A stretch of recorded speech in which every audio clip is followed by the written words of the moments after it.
took my mother's oldest grandchild from her, and for that I can never forgive you.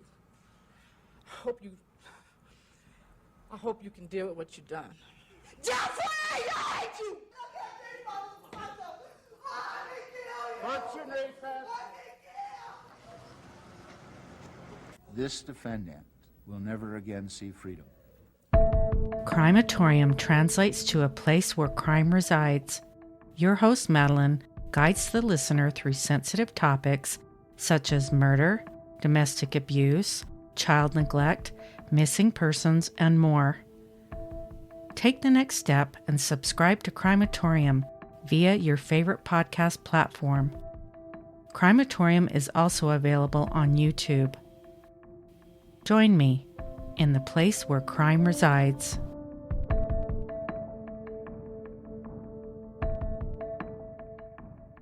Almost always after I was either physically or in some other way harassed by bullies. Are you interested in the paranormal and the supernatural? My name is Daniel, and I am the host of Chilling True Tales. I've realized that we all share our reality with beings we don't understand, and sometimes it's hard to tell what's real and what isn't. That shadow that's standing in the corner watching you, that voice you hear call your name, that strange light in the sky that disappears when you point it out, are they actually there? I have been interested in the paranormal since I was a child, having had my own fair share of experiences.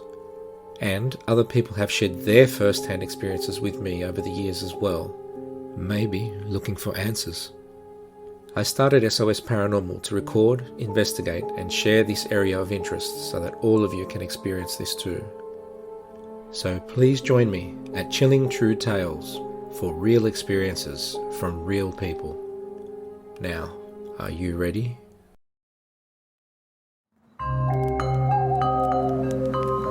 Come gather round the campfire and hear our ghostly tales of chilling terrors, darkest woes, and anything that goes bump in the night. So cuddle up with your best friend or dare it alone.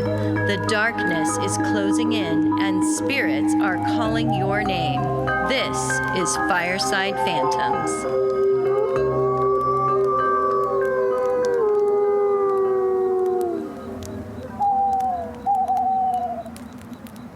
The other day, I was walking back from an errand that I had, and I could have sworn you were in my neighborhood. Really? Maybe I was. Maybe I was watching you from the bushes. No, I think you might have a secret twin. I probably do. I've been told that before. Really? In Portland? I think so, yeah. Yeah. You know, I've always been fascinated with people who have said they've encountered their identical twin. And according to statistics, the odds of running into your twin is much higher than you would think. Because of population size, they say that we all have at least 7 people in the world that look almost identical to us. 7 people? 7 people in the world that Really? look almost identical to us. And there is less genetic diversity than you would think. But today I am going to be talking about a paranormal definition, a doppelganger, which is a German word meaning do-goer, and it is said to be an identical ghostly double of yourself. So, not just a stranger who looks like you. It is said if you encounter your own doppelganger, it is a bad omen of your own death or demise. Doppelgangers, by the way, cast no shadow. One of the most famous stories is that of school teacher Emily Seiji, who had a rather persistent doppelganger. Emily was an exemplary teacher, loved by her students, but had changed teaching positions 19 times in 16 years. Wow. Why, you ask, Holly? Yeah. Why? Why, Carol? Well, back in 1845, Emily was teaching at an exclusive all-girls school in Latvia when, in front of the whole classroom, her doppelganger appeared next to her as she was writing on the chalkboard. Whoa. The ghostly copy of the teacher mimicked her moves. It was said that her doppelganger was seen several times as she was teaching and was witnessed by 42 students in one incident that happened on a summer afternoon when she was called outside to speak with the headmistress. The students reported that they saw a double of her strolling in the gardens, tending to the flowers outside the classroom. And then her double also appeared and sat down in a chair in the corner of the classroom. That's creepy. It was said that 2 of the students had approached the ghostly figure in the chair and put their hands out to touch her, but it went right through her body. Ooh, I didn't realize the doppelgangers were, that they're not solid, that they're translucent. Yeah, they are interesting because it's kind of like halfway in between. The students said when they put their hands out, it felt like touching soft cloth. Oh, weird. I wonder if that's like ectoplasm or something. No, I don't know. So Emily said she had never encountered or seen her own doppelganger, but it freaked out the students so much she was forced to resign from her position. When Emily was asked about the incidents and her feelings about what was happening, she said that it seemed that when she was wishing to be doing something else or thinking about something, the doppelganger would fulfill that wish. Huh. So it was as if she was bilocating herself. It was also noticed that she would lose energy when her doppelganger appeared, as if it was sucking the life force out of her. Weird. Yeah. Apparently, the doppelganger was so persistent in following her wherever she chose to work. Could you imagine a ghost stalker that you can't file a restraining order against? But it's weird because it's kind of helping her by doing the things that she wants to do. It is. It's like she's projecting herself into other situations and having the experience, but not as a full person. Right. It's like her subconscious is gaining that experience. Yeah. Huh. Anyway, this poor lady, she was haunting herself. At least she never saw it because then she would die, but her life was wrecked anyway. She couldn't keep a teaching job for the life of her. Because of her creepy twin that was following her everywhere. I mean, it was scaring the little kids. Yeah. Anyway, the next story is about Catherine the Great, who ruled Russia in the late 18th century. She was considered a fearless leader who was also a bit eccentric in her sexual appetites, but we will focus on a different aspect that many historians fail to mention. That's put the great in her title. Yeah. Catherine had an episode where she saw her own doppelganger. It was reported that 2 of her servants woke up Catherine one night while she was already in bed, and when she asked why they were checking on her, they said it was because they knew she went to sleep, but were very concerned because they also saw her just recently walk into the throne room. Catherine, being fearless, got straight up to investigate the situation and came face to face with her identical self sitting proudly on her throne. Well, Catherine was not going to allow anyone to sit on her throne, even if it was her identical self. And so she immediately Get out of here, bitch. Right. So she immediately gave orders to shoot her double. Oh. That's kind of a strange order to give. What if they mess up? And accidentally shoot her. Yeah. Thinking she's the double. Yeah. It was said that soon after shots were fired, her doppelganger disappeared without any evidence of being shot. However, soon after the incident, Catherine was found lying on the floor of a closet by her bedroom and died the next day after suffering a brain hemorrhage. Not crushed by a horse like many have reported. And I know you know that story. I do know that story, and that's exactly what I was picturing. But this is not a rated X podcast, so we're not talking about that. Anyway, Holly, do you know the famous German writer and politician Johann Wolfgang von Goethe? So well. He lived from 1749 to 1832, and apparently he also met his doppelganger. He tells about a day when he was walking depressed on a footpath after saying goodbye to a girl he liked, Frederica. A vision came over him in his mind of a man in the distance riding on a horse. He was surprised to see an identical version of himself wearing different clothes and with great energy riding swiftly towards him. He said a strange calm came over him, cheering him from his depression, and he soon forgot all about the incident. Years later, he said he felt déjà vu as he was riding down the same footpath on a horse in the opposite direction back to see Frederica again. It was at this exact moment he realized that the clothes that he was wearing was identical to the clothes from the vision he saw years ago. Oh, wow. That's kind of cool. Yeah. A prophetic doppelganger. Yeah. Now, Goethe also saw the doppelganger of his friend Frederick walking on the street dressed in Goethe's bathrobe. Confused by the attire, Goethe went straight home to see if his robe was missing and found his friend Frederick dressed in the same robe, reclining in his chair. His friend told him he got drenched in a rainstorm and only borrowed his robe, waiting for his own clothes to dry. Now, it is commonly thought, if you see a doppelganger wearing your clothes, you need to go and burn the outfit or item it was wearing in order to break the link.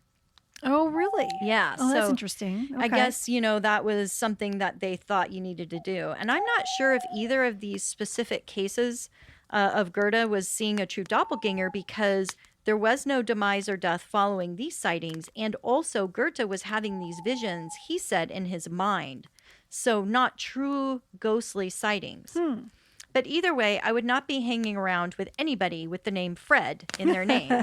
And that is the pattern I'm seeing. Are you seeing that too? Freds are bad, clearly. Frederica and Frederick. Too weird. That's too too weird. But you want to know another oddity? What? Johann's father, Fred. get this. No, get this. Was named Johann Caspar Goethe. Weird. Yeah. Casper is making an appearance. I know. Huh. Interesting. Yeah. I just thought that was funny. That is funny. And it's interesting that you have to burn the clothes. Like, they're the link. Yeah. That's weird, isn't it? That is so weird. It is. Oh, okay. But it's kind of like that energy is connected with them because they chose to appear to you in that outfit. In that outfit, yeah. So it would make sense. Why would you save something that was connected to an incident like that? You would want to get rid of all ties. Unless the incident was really good. And just burn your house down if you saw the doppelganger in your house, because that's a tie too. Yeah. And the chair it was sitting in. Burn that too. Yeah, burn it all. Just burn it all burn to it all hell. to the ground. No, one of my very favorite poets who I never interpreted their poems correctly was Percy Shelley. And we know he just also happens to be the husband of Marcy Shelley. Is it Marcy Shelley, the author of Frankenstein? Mary Shelley. Marcy. Wait. Alexa? I think it's Mary Shelley. Who wrote Frankenstein? Alexa, who wrote Frankenstein? It's not. Frankenstein was written by Mary Wollstonecraft Shelley and published in 1818. All right, shut up. This is my story. Good job, Alexa. I'll pay you some money later. It's my story, Alexa. So it's Mary Shelley, the author of Frankenstein. And anyway, he was said to have had a doppelganger also. Really? And not only once, but frequently, Percy Shelley would see his double. Was it a tall green guy with bolts for? Yeah, maybe it was the inspiration for Mary. I could see that. Frequently, Percy would see his double. Percy would tell Mary that he would have several conversations with his double and related the story as one time he walked out on a terrace and his doppelganger greeted him by asking, "How long do you mean to be content?" Now, if this wasn't a strange thing to ask and very unsettling, the doppelganger also appeared to Mary's good friend, Jane Williams. Jane claimed that she saw Percy walking by her window on a path that leads to a dead end, but never saw him returning. Mary told Jane that Percy was nowhere near that area at the time she witnessed him, so it couldn't possibly be her husband. That's a weird thing to say. How long do you mean to be content? And then the neighbor saw him walking to a dead end. Very symbolic. Very symbolic. Yeah, like a metaphor. Right. Like your life is going nowhere. You need to wake up. You're wasting your life. There's no reason for you to be here. You're just just not doing what you're supposed to do. You're not reaching your full potential. Right. You're content. You're not doing anything to strive. That would be my guess. Yeah, that's kind of my interpretation. So it definitely was a bad omen because Percy did end up dying shortly after these sightings by drowning in a sailing accident in 1812. Oh, wow. Huh. So makes me want to be very productive with my life. Yeah, I guess his doppelganger was right. Yeah. Get your shit together or I'm taking you out. Right. But what if the doppelganger could have survived and led on and changed his life and made it more livable? Yeah, maybe he was a walk-in. That's another story we should do. Oh, walk-ins, right. Oh, yeah. The differences between walk-ins and doppelgangers and... There are so many crazy things. Weird things. Yeah. I know. I love it. Yeah. So here are some terrifying modern day stories of people seeing doppelgangers. And of course, they come from our favorite board, Reddit. Oh, hi, Reddit. From our Reddit forum, we have the story from Quiet Voice 4846. She relates her story saying when she gets up to go to the bathroom during the night, she can still see herself out of the corner of her eye standing in front of the mirror. Oh, creepy as hell. Oh, no thanks. Quote, every time I leave, it is like the other me is watching me leave the bathroom. Ugh. It terrifies me to the point where I almost run out without looking directly at the mirror. God, I hope she's lying. I never told my husband about it because I didn't want to acknowledge it out loud. Earlier today, I took a nap in our bed while he sat in the chair next to it watching TV. When I woke up, he told me that he had seen me sit up and crawl backwards to the edge of the bed and stand up in front of our bedroom door from the corner of his eye. What? I love how it's like they're seeing this all from the corner of their eyes. And if she's crawling backwards, wouldn't you turn to look to see what the fuck? That makes me think of the Omen. No, not the Omen. The Exorcist, where she crab walks down the stairs. That's exactly what I thought. Like the creepy back. Yes. Yeah. No. So maybe he was scared and was like afraid to look. So anyway, he said he thought it was weird I got up like that because I'm in the last month of my pregnancy and I can't really move so well without it hurting. Oh, maybe that's why. So he tried talking to me. When I didn't answer, he looked at the door to find me not there and still sleeping in bed. I got really creeped out, and I finally told him what I've been seeing in the bathroom, and he thought it was creepy as well. And you know what? I hate to say this. It's the baby. I think it's a bad omen of the baby. She's got Rosemary's Baby in her. Yeah, that's not No, cut that, Josh. Cut that. No, keep that, Josh. We have to warn her.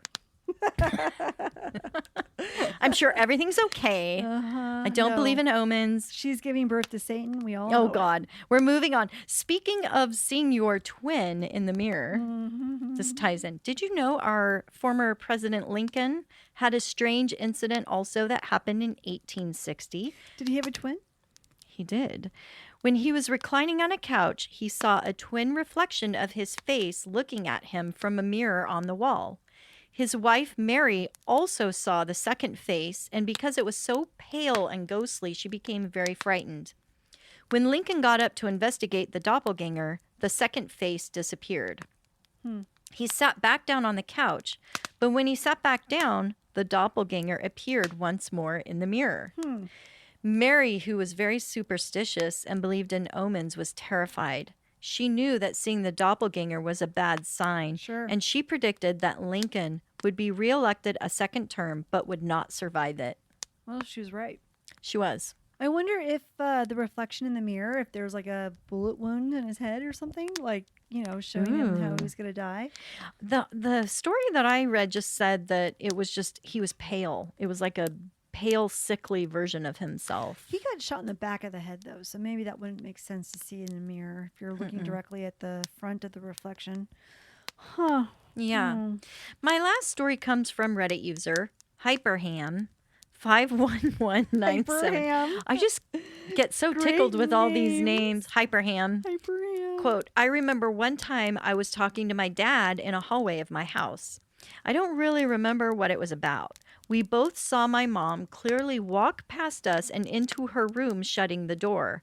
I walked back out into the living room, but my mom was still on the couch asleep. Oh, yuck. No, thanks. Yeah, we both crept over to their bedroom and looked at the closed door. Neither of us dared to go inside, and I'm pretty sure my dad slept on the floor that night. Did he confront his mother the next day? I don't know. What the There hell was nothing. that? You know, I should have read further the comments, but I was like, okay, that's it. That's scary enough. That's scary. Yeah. That's scary. Ooh. So we'll have to check back and see if any of them have had bad things happen since, because, you know, that is the scary thing about seeing your doppelganger is that omen seems to be part of the story. Yeah. Except for Guerte. He didn't have anything because it was just in his mind.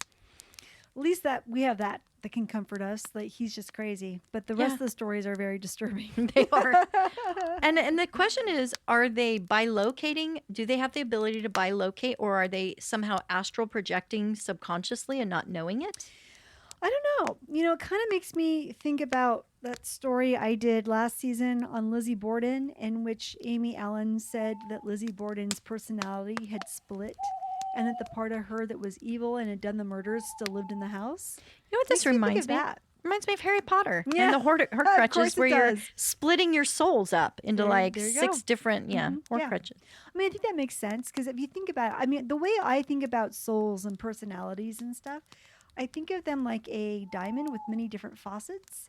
And we all have sides that get more developed than other sides. And, you know, perhaps they splinter off and maybe that gets projected somehow physically into our world. You know, I've always had like really a vivid dream life. And Yeah, I you have. sometimes feel like I'm living a second life in my dream world. And I wonder if that's like my second self Oh, maybe. acting out like me wanting to be, I don't know, mountain climber or something, whatever it was that I was dreaming. But, you know, I would have these fantastic, vivid dreams and Yeah. you'd wake up and you'd be like, oh my gosh, was that real? That was so realistic. And Yeah. I had a dream like that recently where I was in Southern California and I was outside. I could feel the heat of the sun and the humidity in the air. That's how detailed it was. Wow. And everything was so bright and vivid that when I woke up, I actually was like, was I there? Because it felt like I was there. Yeah, I mean, if you're feeling heat and Yeah. you're feeling Humidity. the sun, Yeah. Yeah. That's pretty cool. I could feel the humidity. I could see all of the things in such detail that it really left me feeling like I had actually gone and visited there. Now, I used to live in Southern California, and I don't remember this area in my dream ever being there, but perhaps it exists, and I've just never been there before. I don't know. It was weird. you know, and I think for our health purposes, we do have to bilocate to get some sun Yeah, during that's true. the year out here. Up here in the Pacific Northwest, I mean, that's very maybe true. a lot of us are doing that in our sleep just to Yeah. survive this thing Perhaps. of how many days of no sunshine. Right. And COVID lockdown.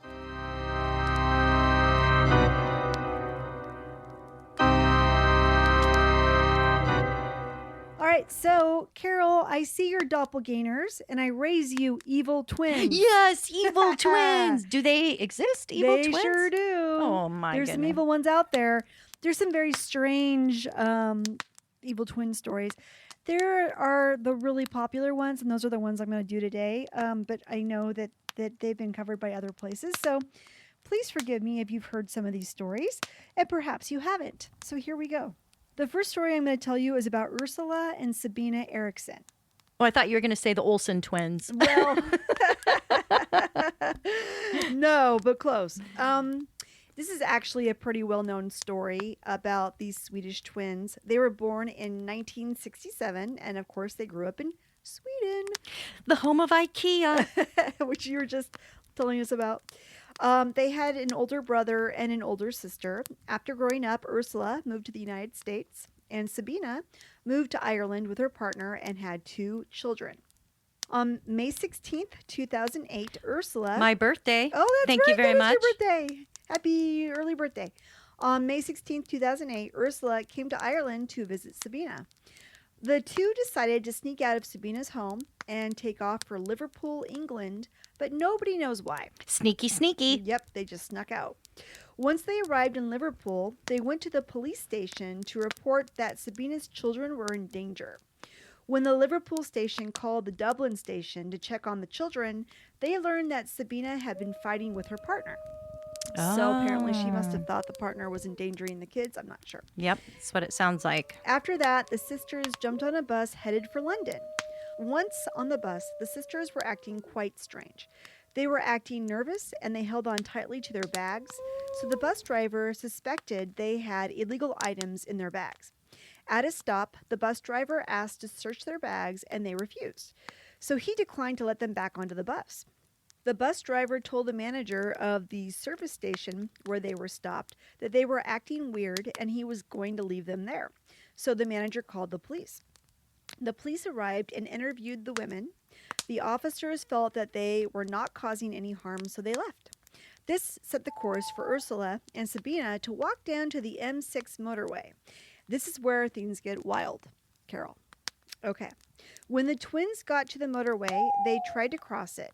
This would be like trying to cross a freeway. Impossible. It's like my game Frogger. Yeah. I just could like never get through the road with my my toad. No. It always gets squashed. Because of course you would. I mean, that's you're setting yourself up for failure if you try to cross a busy freeway. In their attempt, Sabina was grazed by a passing car. Ooh, yeah. Yeah. Ouch. You know what? I think I've seen this. There is footage of it, and we'll be getting to that part. Officers from different police agencies were called to the scene. Once they arrived, one of them had a TV camera crew with a TV show called Motorway Cops with them. The TV crew started to record the scene. That's why there's footage of it. Mm-hmm. The first thing they captured was Ursula breaking free of the group and running into the oncoming high-speed traffic. Ursula runs smack dab into a Mercedes-Benz Actros 2546 articulated lorry, or in American English, a really big truck. Let's just go with a really big truck. Let's That's do a that. mouthful. Yeah, I know, right? Yeah. Actros is not easy to say. I'm not even sure if I'm saying it right. Okay. The truck was moving at about 56 miles per hour, or 90 kilometers per hour for you Europeans out there, and crushed Ursula's legs. Sabina then followed her sister out into traffic and was struck by another car. Sabina's accident caused her to be knocked out for about 15 minutes. Both of them refused medical treatment. Can you imagine having two busted legs and refuse medical treatment?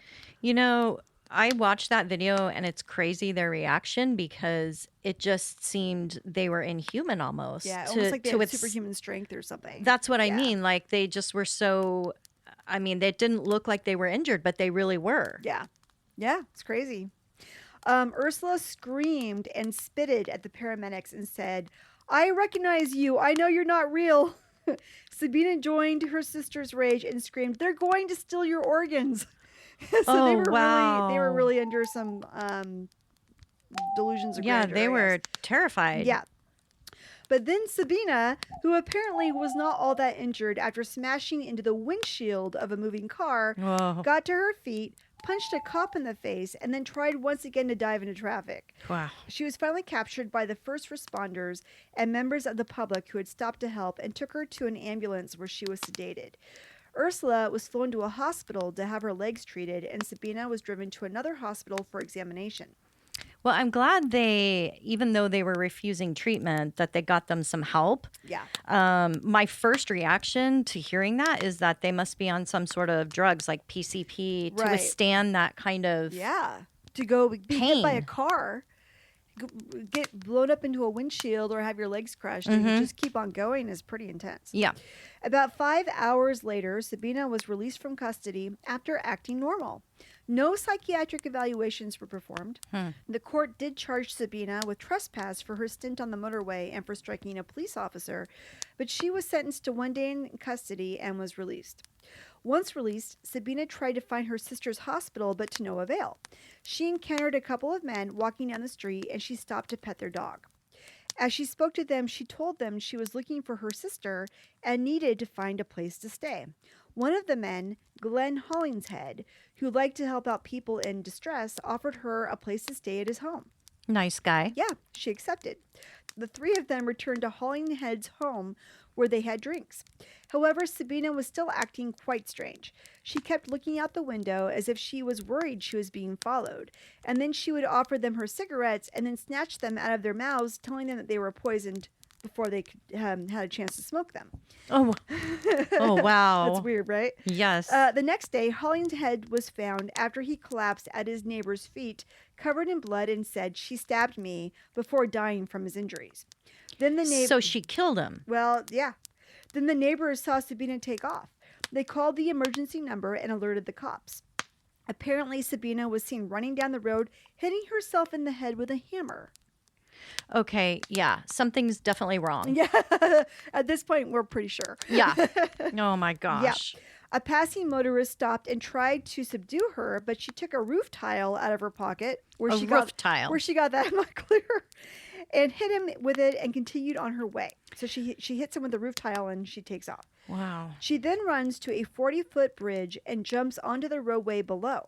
She broke both ankles and fractured her skull, but she did survive. Unbelievable that they just aren't. It's like they don't have any fear, but they have fear. It's like the fear is making them do crazy stuff. Yeah, and the fear is over something that they are perceiving as a threat to them, but it's overpowering the fear of dying by crossing a highway or by jumping off a bridge or It's- by yeah. anything else. Whatever the fear is not as scary as trying to cross a freeway. So that's some fear. Or hitting yourself in the head with a hammer. I mean, it's just Yeah. very strange. After recovering from her injuries, Sabina was put on trial for the murder of Glenn Hollingshead. Her attorney was able to argue that Sabina was suffering from a condition called folie à deux, which means the madness of two. The defense suggested that being exposed to her sister Ursula, who was already suffering from madness, made Sabina mad as well. Like she caught madness from her sister, like you might catch a cold. That is weird. I've never heard of that condition. Right? It's very strange. Anyway, the folie à deux defense worked, and the judge dropped the murder charge to manslaughter. Sabina was sentenced to 5 years in prison and was released in 2011. Ursula recovered from her injuries and returned to America, where she is a member of the Sacred Heart Church in Bellevue, Washington, which is just up the street from us. Well, that's comforting. Yeah, So just she's not far- right far up from the us at all. street. Yeah, she is. But no further incidents Well, with the, her? the twins, no. Well, not that's made the news anyway. The twins were tested and did not have any drugs in their system. Neither did they have a history of psychiatric issues. Neither twin have ever given any real reason for their behavior. That is the strangest story. You know, when I saw that video, it was so alarming to me, but I never knew the backstory Yeah. or what actually happened Yeah. and what led them to do that. I really honestly thought they were robots or Something, just yeah. something just so able to withstand that impact.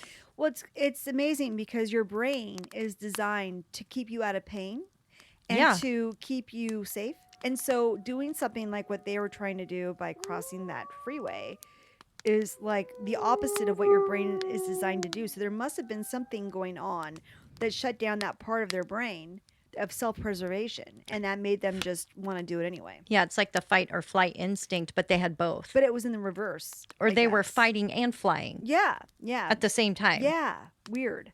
I don't know. Yeah, that is a crazy story. Yeah, for sure. And it'd be interesting to know how they're doing now. I would Yeah. love a follow up. I haven't seen any other information about them. I imagine that they just want to go live a quiet life. Yeah, I don't know. So that's that. Well, thanks, Holly. My next story is about June and Jennifer Gibbons. June and Jennifer Gibbons were born in Yemen in 1963. They had an older sister and an older brother and another younger sister. Their father, Aubrey, was a technician for the Royal Air Force, which forced the family to move around a lot. Their mother, Gloria, was a housewife. It took the twins a while before they began to talk, which was about 3 years old. As the family had to constantly move to new locations because of the dad's job, the consistent changes caused the twins to move more towards each other and away from other people. They spoke in a sped-up Bian Creole language. Their parents were Caribbean immigrants, which made understanding them difficult for people to do, but they could understand each other. Mm-hmm. In 1974, the family moved to Wales, where the girls were taunted for being the only black children in their school. This reinforced their desire to only engage with each other. They even mirrored each other's actions. They would synchronize their steps while walking down the streets and froze if anyone noticed them. They were each other's doppelgangers. Yeah, they kind of were. Yeah. By the time they turned 11 years old, they refused to be around anyone but each other, including their parents and other siblings. They refused to speak to anyone but each other. They were starting to receive attention for their bizarre behavior, so they were sent to therapy, which did not work. Finally, they were fully separated and sent to different boarding schools, but that made them catatonic and they withdrew entirely.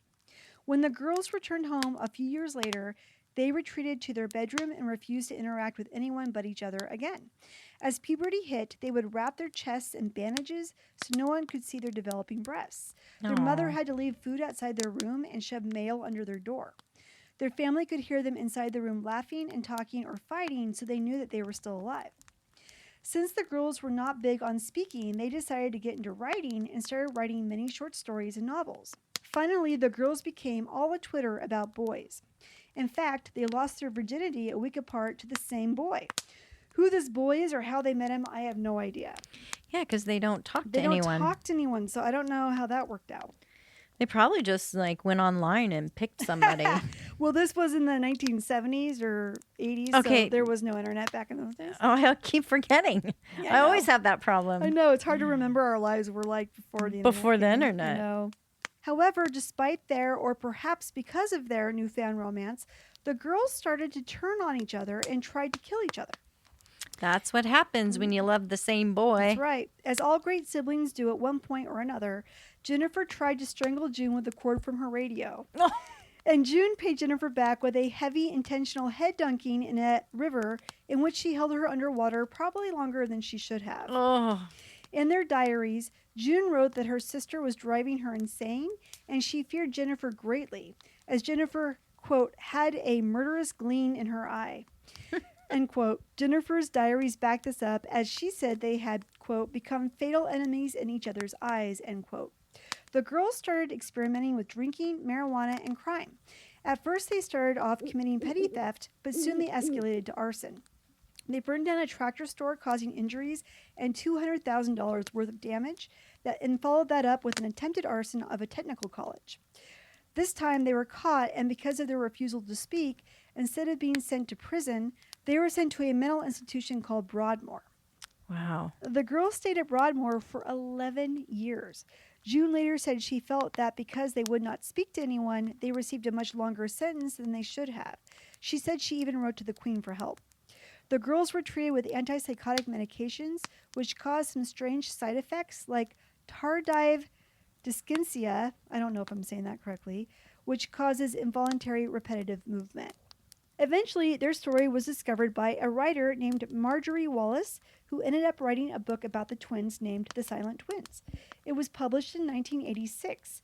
Wallace claims that the first time she met the girls, they were brought into the room, carried by guards, as their bodies were completely stiff and they refused to move. They would only look at the ground. Wallace couldn't get them to open up at first, so she started to talk to them about their writings, which caused them to come out of their shell and to speak with her. Eventually, Jennifer told Wallace that she had decided to die so that June could have a normal life. Oh, that's so nice of her. Right? Gosh. She said the twins had discussed it at length, and the only way for one of them to move on and live a normal life, the other twin would have to go. Okay, I don't know how they came to that conclusion. Why couldn't they just be normal? I don't know.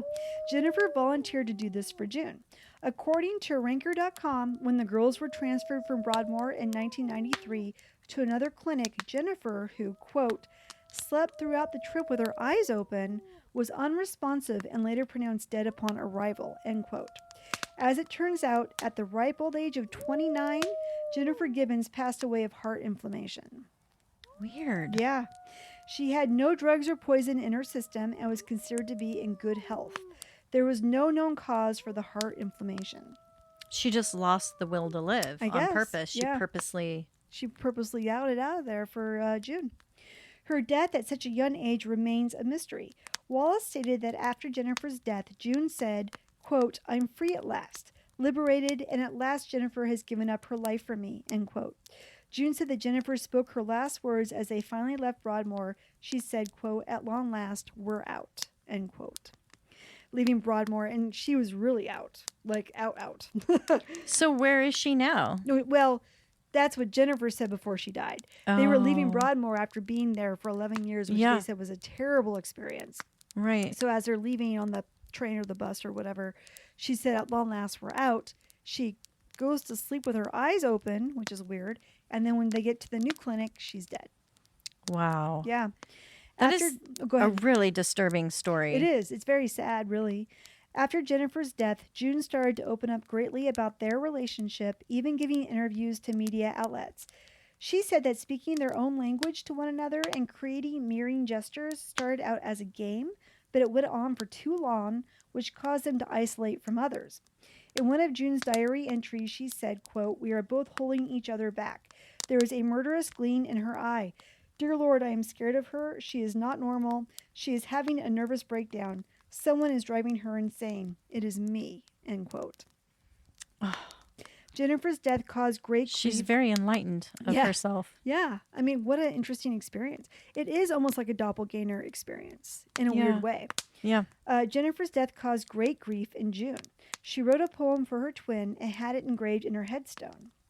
It says, "We once were two, we two made one, we no more two, through life be one. Rest in peace." Wow, that's pretty talented. She's a good writer. Pretty good. June was released from the mental health clinic in 1994 and integrated into society.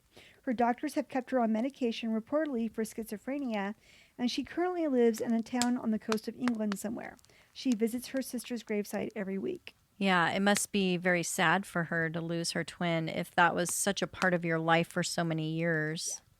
But very dysfunctional. Very dysfunctional and sad if you think about it. Like, I could understand when they're moving around all the time that every time they get put into a social situation, they're either made fun of because of their race, or they're not there long enough to make friends, so they just have to depend on each other and just form that bond. But it got so strong and so close that they actually ostracized everybody else from them as well, which is very unique. I've never heard of that happening before. And twins naturally have a deep bond anyway, so to be completely isolated and dependent on each other, it's going to be stronger than just with a sibling, just a regular sibling. Yes. So they've actually done studies of twins, and I find it fascinating how they can be separated at birth and they get reunited and they both have similar tastes, similar similar life choices. Habits, similar life choices. They've even married partners with the same name. Yes, I've seen that before. It's freaky. Yeah, it is freaky. So to me, it's almost like, are these really whole beings? Yeah. Well, my last story that I have about evil twins isn't really necessarily paranormal in nature, but it is interesting. And it does really speak to that bond that you're talking about between twins. This is the story of Ronald and Donald Anderson. On one summer day in July of 1993, Brenda Anderson was walking up the street when she saw her estranged husband coming right for her. He attacked her and strangled her, then took her purse and fled. She fell to the ground unconscious. When the police caught up to her husband and arrested him, they were baffled. How could he be out when he was already behind bars for an earlier assault on his wife? As it turns out, Ronald Anderson had never been in prison at all. His twin brother Donald was serving his sentence for him, leaving Ronald on the outside to perpetrate another attack on Brenda. Oh my gosh. He went to prison for his brother? Yes. Police finally figured out they had the wrong man behind bars. Donald and Ronald Anderson were twins in a family of 11 kids. Oh, wow. They grew up in Philadelphia with their other 9 siblings, their parents Mary, a homemaker, and William, a mover and hauler. As the boys grew older, they started having fun switching places and acting as each other. They got pretty good at it too and realized that people really couldn't tell when they had switched places. While they were still in school, their mother died and the boys started to act out. Donald got into trouble for hitting another boy with a broken beer bottle. He claimed he was protecting his little brother Ronald. Well, I'm not sure what order they were born in, but... Yeah. He claimed he was protecting his brother Ronald. He ended up having to go to reform school for the incident. Donald said that their friends always referred to Donald as the evil twin because of his temper. In 1970, Ronald joined the Army to become a helicopter mechanic, but sometime after basic training and before his deployment to Korea, he decided he didn't want to go after all. He taught Donald all of the things he learned in basic training, so Donald went in his stead, where he falsely identified as his brother Ronald and fulfilled the service. After Donald got out of the military, he served a 2-month jail sentence for Ronald in Philadelphia. Eventually, both twins ended up in Ventura County, California in 1979, where Donald was once again arrested and thrown in jail. This time, however, it was for traffic tickets that Ronald had received, only he used Donald's name. So Ronald is just totally skating on this whole thing. Yeah, I mean, it's just like, wow, use me, abuse me. Pretty much. So the tickets were legitimately in Donald's name, though Ronald was the one committing the infractions. After Ronald attacked his wife Brenda with a knife, he was sentenced to 6 months in jail and told he had to turn himself in. Donald knew he wouldn't do it, so Donald, of course, stepped in again to serve his brother's time. Donald said, quote, "I took my brother's place because he had all these problems. My brother has never been in jail for a long time. I've been in jail. I could handle it," end quote. Well, of course you've been in jail for a long time. You always go and serve his sentences. Yeah, I mean, he's come on, dude. like got some serious martyr Something. syndrome going on. And to your point earlier, Carol, experts say that the bond between twins is so tight that when a twin dies, the grief the other twin experiences is on the same level as losing a spouse or a child. So perhaps that Yeah. is why Donald was so protective of Ronald. He did not want to lose him. Yeah, it seems like they would do anything for their twin. I've Yeah. heard that a lot Mm-hmm. from twins. It's like they share a body or something. Yeah, or some sort of a soul connection that they come into this world. Like I've heard stories where even heard this one story where this twin babies were born, and it became apparent that one of the babies was going to die. But then they laid the twin next to the other baby, and a miracle happened. Basically, the baby started to get better immediately. wow. So it was Wow. like taking the life force of the other twin baby Yeah. together. Yeah. They were healing Got 'em each other. stronger. Yeah. Yeah, that's fascinating. Once authorities figured out the switch between Ronald and Donald, they released Donald and imprisoned Ronald. Ronald was charged with attempted murder, spousal battery, and robbery because of the purse snatch, and given the maximum sentence of 14 years in prison. Donald moved across the street from the Ventura jail so he could be closer to Ronald. And of course, Donald said, if given the chance, he would serve the 14-year prison sentence for his brother. Of course he would. Yeah. So even though the brothers were quote unquote evil, they were actually very loving. Well, Donald was very loving towards Ronald. I'm not sure about Ronald towards Donald, but Yeah. They were Yeah. very dysfunctional, Yeah. but had good qualities about really caring for one another, or well, at least one of the twins did. yeah. And that is that's my story on evil twins. Yeah, I always feel like there's a good twin and an evil twin. Have Well- you known twins growing up? I did know twins growing up, but they were both nice. I knew a set of twins, Dean and Daryl. Gene and Daryl. And they always name twins with similar names too. Yeah. It's like not enough that they look alike, but they Yeah. have to sound alike and like have the same names. And of course, everybody has to dress their kids the same exact clothes. Because how cute is that? It's so They cute. both have that turtleneck on. Oh, Mom, what a Yeah. good job. But I've never had problems with seeing differences in twins. I've never seen identical twins to the point where you wouldn't know the difference. I don't know if I've known enough twins to really try to test it. Usually I can tell the difference, but if they're trying to fool me and they dress the same, I've never been given that test, so maybe they could. I'm not sure. And I wonder if like nowadays they've got better ways to double check identity. Because if you've got 7 people in the world that look like you Yeah, right. identically, Mm-hmm. think about it. They could be doing a crime right now. And then Well- you just have somebody show up at your door and arrest you for a Right. crime. That's why DNA is so important. Mm-hmm. Though I do think twins have the same DNA, don't they? Yeah. Well, they share the same. The same Parents. genome and stuff. But you and I, like my sister and I, wouldn't share the same DNA. We would have very close similarities, but she would be slightly different from me. But with twins, I think that it's exactly the same. Yeah, they would just have to do their thumbprints maybe. Yeah. Interesting. Anyway. Well, thank you for those stories. yeah, thank you for your stories. They were very interesting. We hope you guys enjoyed them. Yes. Have a great evening and avoid your twin. Yes. You don't want to see your twin at any time. Oh, speaking of twins. Yeah. One last thing. So our good friend sent us, coincidentally, which is weird because she did not know our stories at all. Oh, right. I know what you're going to talk about. Yeah. Do you want to talk about it? No, you go ahead. You go ahead. So for some reason, she just pops out this app that shows you who your twin is. Twinstrangers.net. You can go in and do 3 simple steps, activate your account, and basically upload a picture or something of yourself, and Crazy. it'll go out, and it has a database of thousands of like pictures around the world of people, probably on social media. It's all connected, right? Yeah. And then they pull in your twins.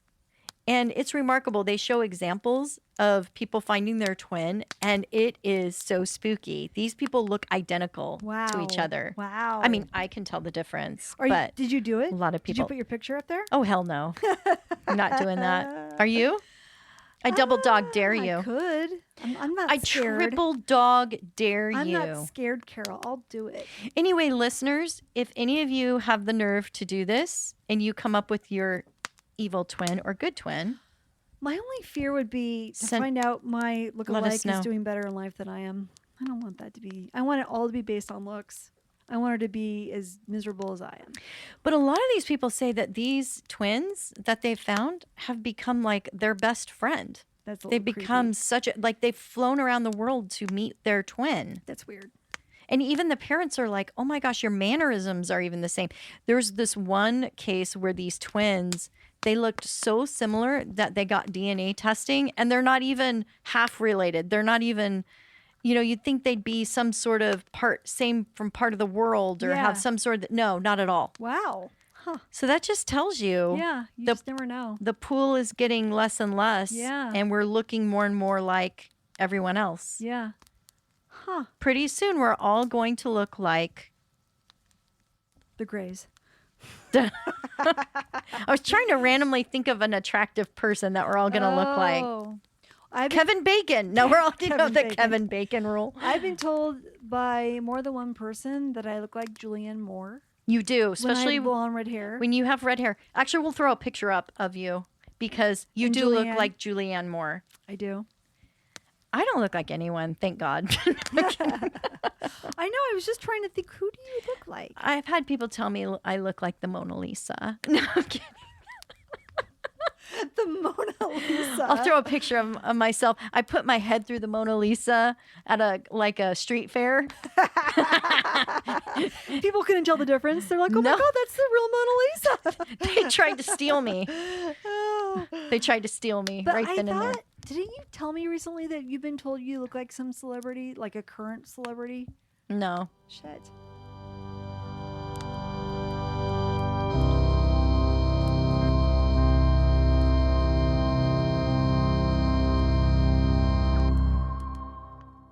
And greeting him by asking, oh, actually, I wrote this wrong. We're backing up. We're backing up. Beep, beep. Beep, beep, beep.